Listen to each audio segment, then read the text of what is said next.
Now, some people like ads, some people don't, and that's okay. But we like to keep everyone happy. So if you're one of the people who doesn't like to listen to ads, choose the David McWilliams Plus option on Apple Podcasts, and you can listen to this podcast just the way you like it. To understand the economy, you have to understand human nature. This podcast is powered by Acast. How are you doing there? It is podcast time. It is high summer. If you're on your holidays, I hope they're going well. If you're at home and it's slashing rain or still continuing to drizzle, well, commiserations. And Yeah. That's what I'm experiencing. Anyway, but two things I want to do before we start, John. I want to clarify two things.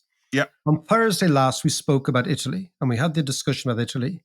And I was actually thinking when I was in Italy, what really defines Italy and what actually makes the country tick is what I observed, which is that the Italians get into people's heads, that they're probably the best marketers and brand managers in the world. And therefore, what they do is everything they manufacture, they seem to apply as much effort in marketing and branding and positioning as they do in manufacturing. So they don't make any tat.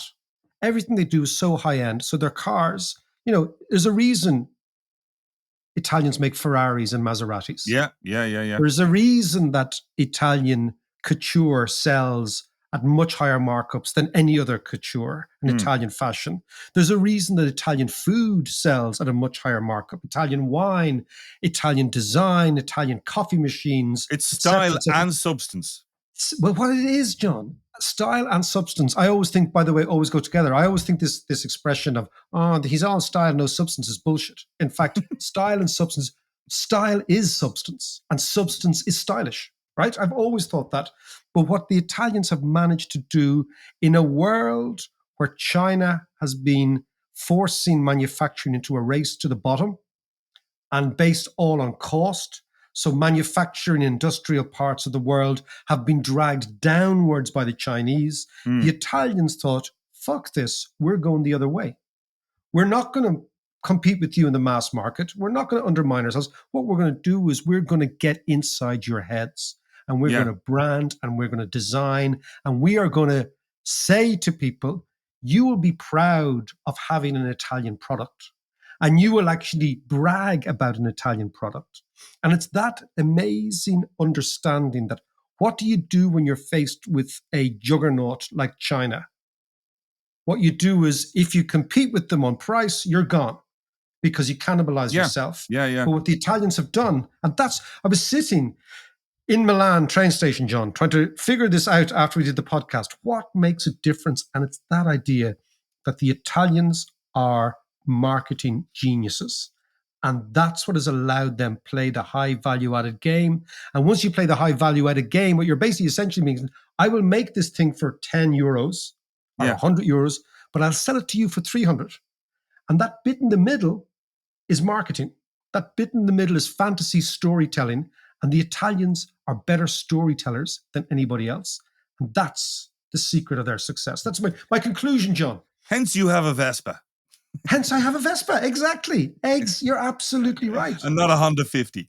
And not a Honda 50. Exactly. And not a Honda 50, right?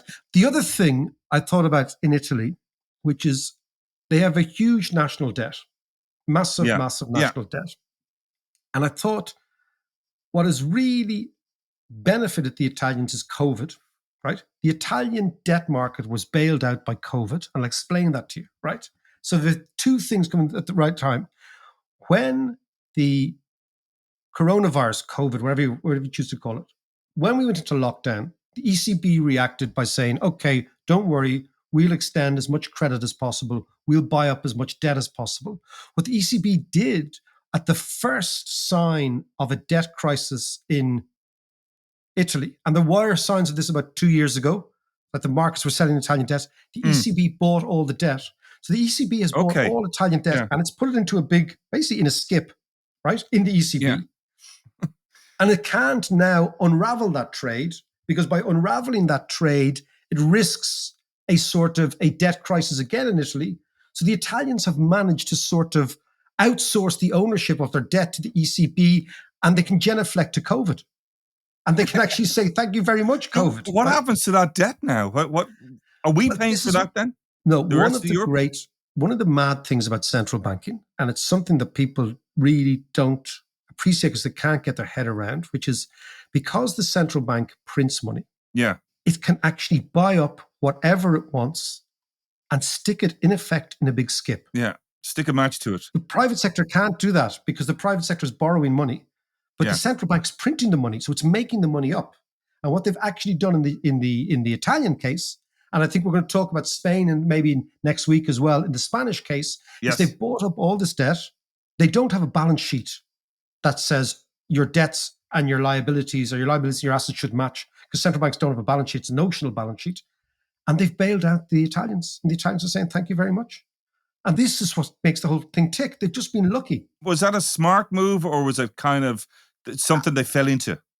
Absolutely clever. I remember I told you about the Italian economists, right?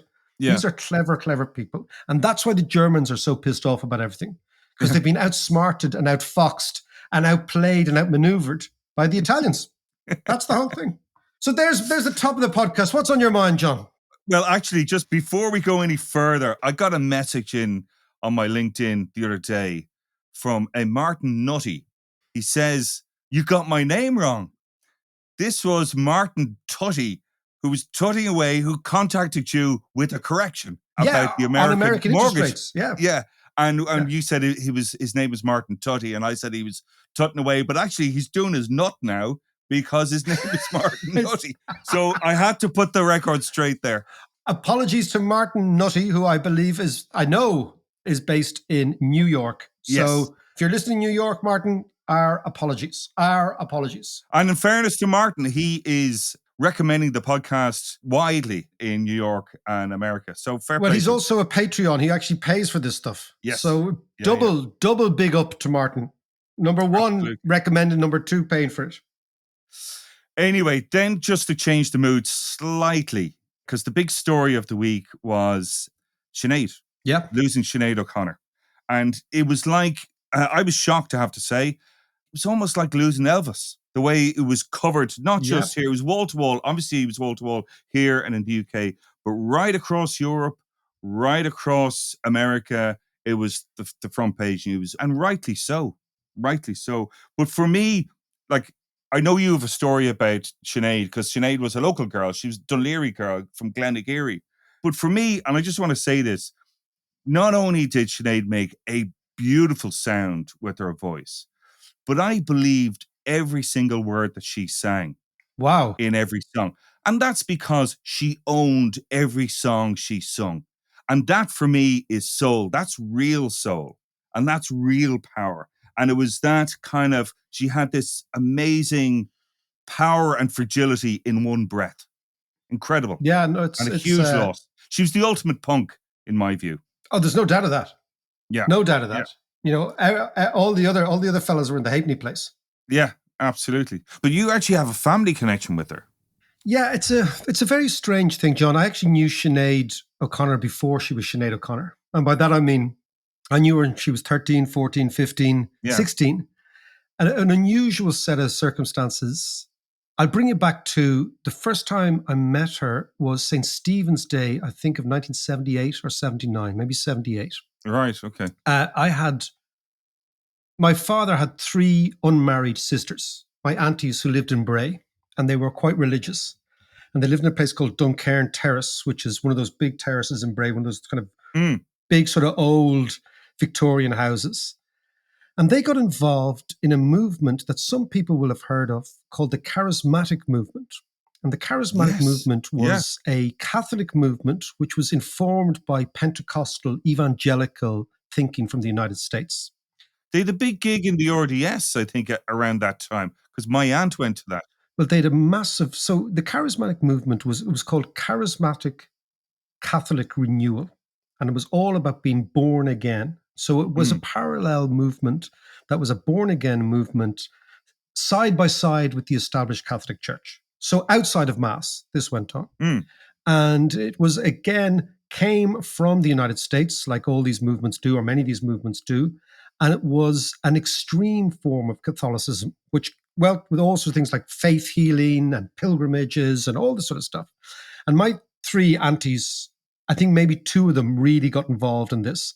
And the reason it was the late 70s is that we forget in Ireland that when the Pope arrived in 1979, what preceded that was a huge upswing in extreme Catholicism.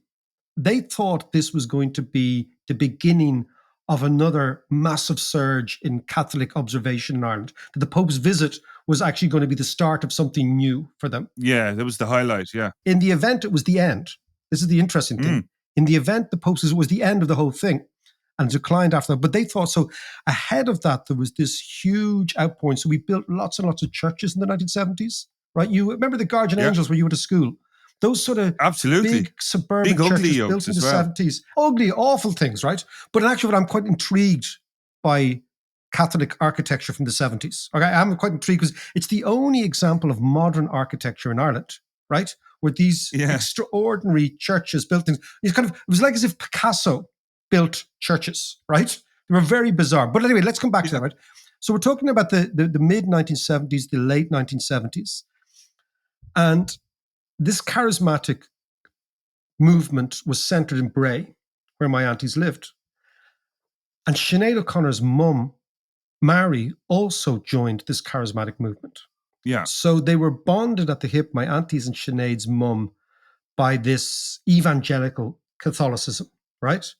And again, as I say, against the background of the Pope's visit and against the background of this extraordinary movement in parallel with the Catholic Church, but extreme Catholicism. And my aunties used to have every Stevens's Day a party, non-alcoholic, very, very, like it was a party with no booze, which is very unlike us, right? And I remember the very first time I would go there and kind of enjoyed it because you're a kid, you know, you get prezzies and everything. But the O'Connor family, so that's Joe, Emer, Sinead, and John, turned up, and I'd never met them before, but I'd heard about them. Yeah. Sinead was exactly the same age as me. So we were kind of stuck together, the two of us, right, at this weird evangelical party, right?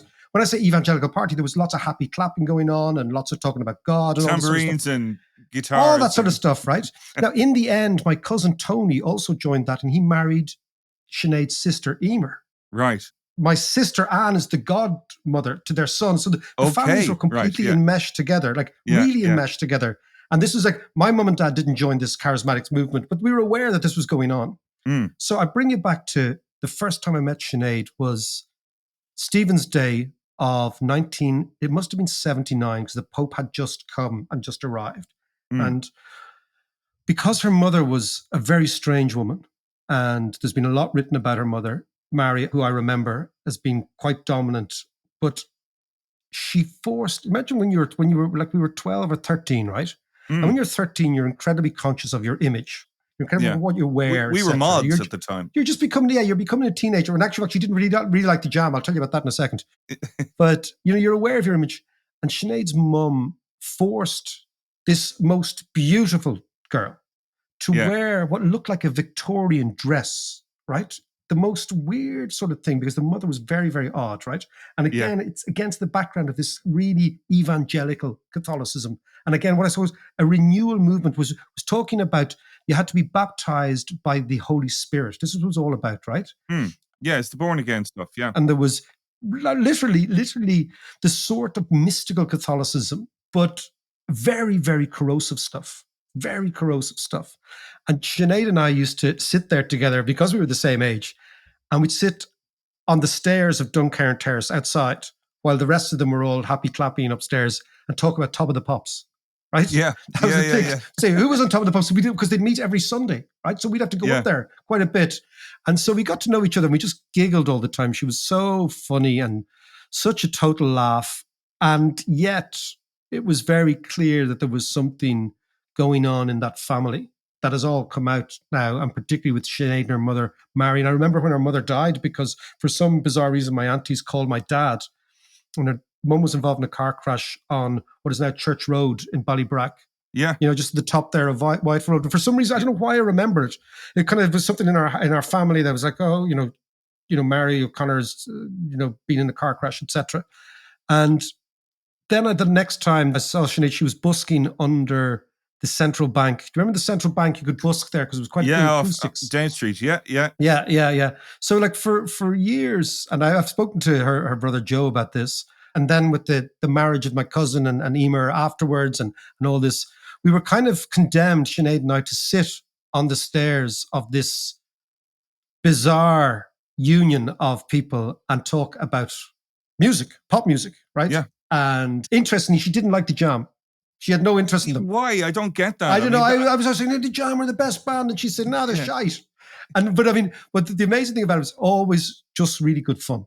Like funny, mischievous, bold, carefree, a great person to be around. And then I'll tell you, about 30 years later, I'm doing a gig for Jemison in Middleton. So Jemison called me up and say, we are introducing a new line of whiskey. And we are now having a big event. And at that big event will be all the whiskey journalists from America. So the people who write about spirits and write about whiskey, and there must be all these whiskey magazines and whatever, right? So they were introducing a new product. And they said, look, will you go up and do the song and dance routine and explain what's going on in the Irish economy, explain what's going on in Ireland, explain to them Ireland, right? And I said, yeah, fine, okay. So I went down to Middleton and I walk in and Sinead's sitting in the corner. And she was doing the entertainment. It was a corporate gig for her. It was a corporate gig for me and a corporate gig for her. So we look at each other and suddenly we're back on the step of 4 Duncairn Terrace in Bray in 1981 or 1979 or whatever. And we go there and it was amazing. We sat down and we started to giggle about it. And she just looked at me and she was reminiscent of that. And she goes, you're about to go on stage now. I'm going up after you. She says, how did us two idiots get to be here? I said, that's the way life is. So that whole evangelical part of her life, and that was forced upon her, was that what she was railing against, do you think? This is the interesting thing. I've always thought, I've watched Sinead from afar over the years, like we all have. And I always try to understand where that... Well, first of all, any Irish woman born in 1966 is going to hate the Catholic Church. Yeah, for absolutely. all the reasons we know and all the right reasons, is going to rail against them. But in Sinead's case, I think you cannot disentangle her view of Catholicism from that extreme charismatic Catholicism that I experienced as well. I thankfully, my mum and dad didn't go in for it, right? Yeah. What it was exactly like being a born-again Christian. Yeah. So there's one thing that Catholicism tends not to do, which is to encourage the individual relationship with God. Because Catholicism is all about, that's the priest's job. He interprets the scriptures. He's the boss man. You guys go to mass. He'll tell you what's going on. And that's how the hierarchy sticks. Yeah. Because this was imported from the United States and was more Pentecostal or evangelical, what it had was all about your absolute personal relationship with God. But unlike Protestantism, which was all about you and God can chat together, or certain parts of Protestantism, this was always extreme adherence to Catholic creeds as well. So extreme adherence to no divorce, no abortion, no sex before marriage, no contraception. Women should know their place. Children who are born out of wedlock will end up in Magdalene laundries. It's all about shame. It's all about guilt, all that stuff. Now, Sinead was being fed that by this movement at a very, very young age, as I think were all the family, and some of my family too. Yeah. But it was a form of, I would call it kind of rampant Catholicism, which was rampantly anti-feminist, which was rampantly anti-women. And she was getting this forced down her throat by her mum. Yeah. But we were just these two kids who kind of said, what the fuck is that shit going on upstairs? And so I think that's maybe the root of her subsequent anger, was because she was exposed at this very young age, in Bray of all places, to this very extreme form of religiosity, almost going back to kind of medieval morals about God and about Catholicism, which amazingly, John, was quite popular in Ireland at the time. Yeah, well, she remained quite spiritual. So she was always looking for some sort of relationship with God or a God. and hence Yes, her she was. various different incarnations.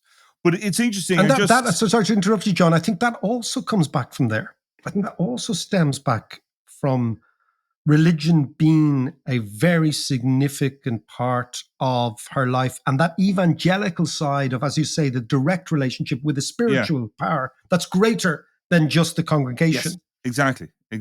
But it's interesting. I remember reading something that you wrote many years ago, believe it or not, about the relationship and correlation, and this is an economics point, between religion and the rise of religion and the standards of living. And that the higher the standard of living, the less religious a society, and vice versa. Yes. And Ireland Yes. in that time, in the late 70s, early 80s, was a horrible place to live. The standard of living was on the floors, So religion became more prominent. And the idea of religion is that kind of putting your faith in God or something when you've got nothing else, because there's got to be something better than this shit. You're absolutely right. You're absolutely right that what we see is that in every observation about economics, there is this, as you say, this inverse relationship between religious observation and economic growth. Yeah. And maybe the reason is the following, that religious observation and the idea that the meek will inherit the earth. Think about the tenets of Christianity. They're very, very radical. It's a very radical idea. And that all you've got to do is lead a good life here, and you will be rewarded. If you think of what Jesus said about, a rich man has a lesser chance of getting to heaven than a camel going through the eye of a needle. I mean, this is what he was on about, just right? Crazy stuff, yeah. But really radical stuff. Yeah. Really radical stuff. So basically, there has always been this notion that Catholicism in particular, but all religious observation, because it's based on the commune and not on the individual, right, is always going to retard economies from growing. And you see that in the United States, the most religious parts of the United States are the least wealthy, right? And the most wealthy parts of the United States. And the United States is like a good petri dish because it has religion on the one hand and non-religion on the other hand. Yeah. And you can actually do an experiment there. But it comes back to, religion is ultimately philosophy. And it's ultimately a set of rules. And capitalism is ultimately a philosophy and a set of rules, and economics. And so absolutely, as I've always said that the key determining factor for the Irish economy exploding since the late 1980s have been what you could describe as little mutinies going off in people's heads. And one of the first mutinies we had was against religion. We had private mutinies all through the 70s. And in effect, when Sinead and I were two 13-year-olds sitting on those steps and 14-year-olds, we were having our little private mutinies. Yeah. That was our little mutinies. And I, of course, was much more private. She said, no, fuck this. I'm going out to tell the world, right? Yeah. And I was more typical of the kid who just thought, look, it's too much hassle to have a big scrap here. I will just go into the box room in Windsor Park and listen to music and bunk off mass, and basically it'll go away. Yeah. But we were having private mutinies. And if you think about the way the economy works, it works in this whole idea that people who have private mutinies tend typically to not accept dogma. When you don't accept dogma, you tend to be a slightly disruptive person because you're not, and Sinead is the ultimate disruptor, right? You're disruptive, you back yourself. And she said, well, I'm going out to make an album.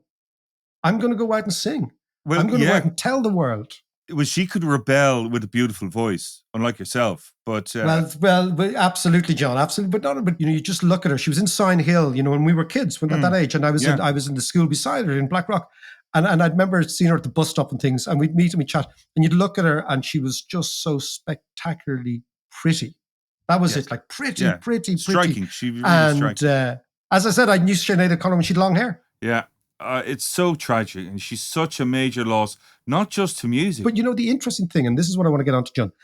Sinead said something which this has really struck me, which she said, I am not an entertainer, and music is not about entertainment, right? I am an activist. I am an agitator. I am enraged. I am going to deploy music to tell a story and to actually galvanize other people. And so when she ripped up the Pope's picture, yes, I think her agent and her manager and her music people, they said, oh my God, your career is over. And she said, no, it's just beginning. this is what I'm about, you know? I am about using music as a tool for change or using music as a tool. And recently, John, I have been reading a new book. Oh, yes. You are going to love this book. It's called The Subversive History of Music by Ted Gioia. I think I'm pronouncing it right. An American musicologist like yourself, John. And I've been listening to the radio and I've been listening to Sinead's voice again and again and again and talking about this idea of music as not even a weapon, but music as something greater than entertainment. This book has kind of struck a chord in me because this is all about the origins of music and where it comes from. Oh, wow. That sounds brilliant. That sounds like it's right up my street. Tell us more about that after this.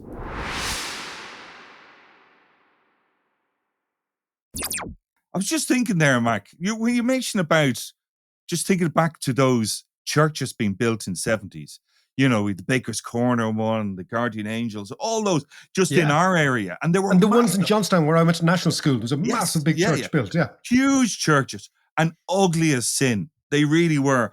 But what struck me about it, and when you mentioned that book and that audiologist, one thing that I'm actually a little bit obsessed with is going into churches and cathedrals and just listening to them. Just listen to the echoes and reverbs and beautiful, smooth sounds. My family actually really slag me off about this because I walk in and either clap my hands or whistle or hum or cough. I normally walk in and have a coughing fit just to hear the sound of them. And the one thing that those new 70s churches missed was the acoustics. They missed the whole point of the design of those old churches, which was all about sound. The sound of the organ, the sound of the monks and the plain song. And the whole idea was to reflect the kind of sound and the voice of God. Something huge and otherworldly almost. You're absolutely right. And of course, John, those churches in the 70s, we'll refer to them as the charismatic churches, Yes. were actually the first churches that were built on a mass scale in a time of microphones and amplification. Yes. So they didn't have to focus on this idea of, as you say, the acoustic, this, what do you call the sonoric value of the place, right? Now, fascinating, John. You talk about acoustics. I'm going to talk to you about music, Sinead O'Connor, and the Stone Age economy. Go on. That is right. So, we had sonoric values. So you mentioned the audiologist. There's an audiologist guy called Igor Reznikov, who's an expert on the acoustics of European churches of the late Middle Ages, right? Ooh, he sounds like my kind of guy. I want to talk about Igor, right? Because basically, if you think about the origin of music, you think, where did it come from? You've got to go back many, many thousands of years to the hunter-gatherers, and as I call us, hunter-gatherers and scavengers, because we were all three, right? Yeah. And one of the best pieces of artistic endeavor that we have inherited from our ancestors as a series of caves in France that were discovered in the 1940s by two little boys, it seems, who went into these caves called Lescaux, Lescaux. And they go into these little caves and they come back out and they tell their parents they've seen paintings in the caves. And the parents say, "Oh, don't be talking shite," basically, you know. Clip around the ear. Clip around the ear, you know, exactly. Get in there for your dinner, right? Eventually, archaeologists discover these series of caves called the Lescaux caves.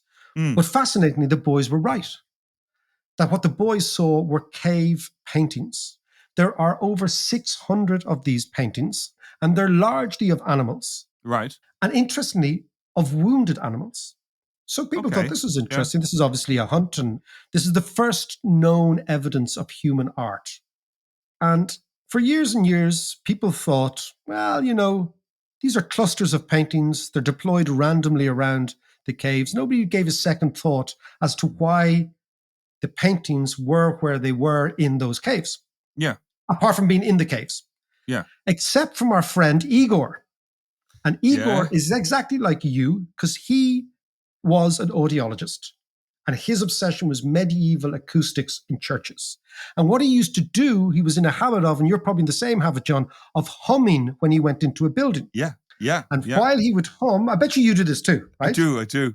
And cough and clap and stuff. And so exactly. So he's trying to find, to use the acoustic G spot, John. Okay. Yeah. in a Yeah. building, right? I know you don't know where either are, but there we go. We can live and learn, right? So it's when Igor went into the caves in the 1970s, he realized that the paintings weren't random. The locations of the paintings weren't random. The paintings were located at the most acoustically sensitive part of the cave. Right. So these people were singing to the images, right? Hmm. So they didn't just paint these things randomly, they painted them as you would do in a medieval altar, to your point, Yeah. of the most acoustically and sonorifically important area of that cave. So then the deduction was that these people were singing or chanting to the animals, Yeah. and then they realized the animals Brilliant. were largely wounded. Right. So this Okay. was a depiction of a hunt. Yeah. So now we think is that the humans were chanting in order to get themselves in the zone for the hunt. So this Right. idea, back to Sinead O'Connor, when you said at the top you believed everything she said, the idea of music being a transformational entity that Yeah. transforms us, that engages us, that, it's not entertainment. It kind of, in some way, music is something much, much deeper, right? Much, much deeper. So then they thought, okay, what we're witnessing is maybe this is the first gig. Right. Imagine Okay. this is what Yeah. this is This is the Tree Arena. this is a 3 arena for Stone Age people, right? Yeah. So now we're thinking, okay, so humans were using chants, and we know that, for example, humans love the tribal nature of music, right? Yeah. So you go to a football match, people chant the same chant. There's a bonding. There's a very good book by a guy called Coretti on crowds, okay, which is another great book. But that idea of, if you see, like, for example, like when Irish people sing traditional music together, when we sit in a pub, Mm. we bond with each other over the music, right? Absolutely. When you talk about the tribal part of music, I mean, that's what basic dance music is. It's the 4 on the floor, and the sweet spot for the tempo is 120 BPM. That's no accident. That is No. your heart beating. And that's up at a tempo that your head starts nodding. And that's what dance music is all about. It's exciting. And while Irish music, on the other hand, is more of a triplets based, it still has that tribal kind of driving 4 on the floor. Anyway, I'm going off on one, so I'm going to hand it back to you. But this is what I want to, because I'm going to get to the Stone Age economy, and it's all related, John. It's all related, Yeah. right? So imagine this tribal version. So the music bonds you together. It's also exclusive. And of course, music is a way of telling the story. We started this discussion about religion, right? Yeah. Did you know that Martin Luther was an incredible pamphleteer, right? Yeah. Hammering the stuff on the church door. His 93 things on the door, right? However, Martin Luther wrote his pamphlets to be sung, not to be read. Okay. Because Martin Luther understood that singing is a way of passing down information for people who can't read. And that's one of the roles of music and culture. It's been our template. Yeah. It's been like a book, except people could sing, and you didn't have to be able to read to be able to sing. So it's a huge part of information. And Luther got this. He got this, that the way in which he would attack the Catholic Church is he would write little small sonnets, in effect, little poems that were written to be sung. And by singing, you bond people together in a sort of a transformational way, and you're all in this together, right? But let's come back to the Stone Age economy, John. We never think that the Stone Age people had an economy. It was all based on productivity, right? So the hunter-gatherers are sitting around, they're thinking, okay, we have to bag this mammoth over here, right? Yeah. That's the way we're going to survive. And what we want to do is we want to get most mammoths with least work, right? So they're the same as all of us. They're lazy fuckers, like all of us. All humans are like that. How do I get most mammoth with least work? Yeah. So what I've got to do is I've got to freak the mammoth out, because the mammoth's stronger than me, much, much stronger. And this is where talking comes in, right? Because talking allows us to organize things in a very eclectic way. But looking at the coincidence of the images of the wounded animals and the fact that they were in the most acoustically sensitive part of the cave implies that singing and hunting went together. Now, why is that? It is because if you think about a pre-industrial age, animals, be they humans or anything, we're very unused to loud noises. We didn't hear loud Yeah. noises. Yeah, yeah. Loud noises is a thing of the modern age, right? It's a very Yeah. new Apart from concept. Loud thunder and noises. stuff like that. Exactly. But what is really, really loud are 100 humans chanting together. Yes. That's really fucking scary. So a theory is, and I love it, is that humans used singing for hunting in the beginning, Yes. not for entertainment, Yeah. not for passing on, but for scaring animals. So they'd go into the cave, they'd figure out their chant. A lot of the acoustics was they would be able to mimic the sound of the animal. Imagine this, right?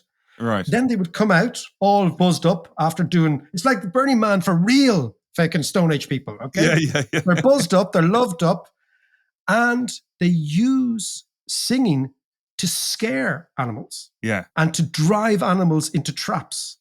So the chanting was a technology used by humans to increase their productivity so that they could bag the mammoth with least work. Because singing doesn't actually cost you anything.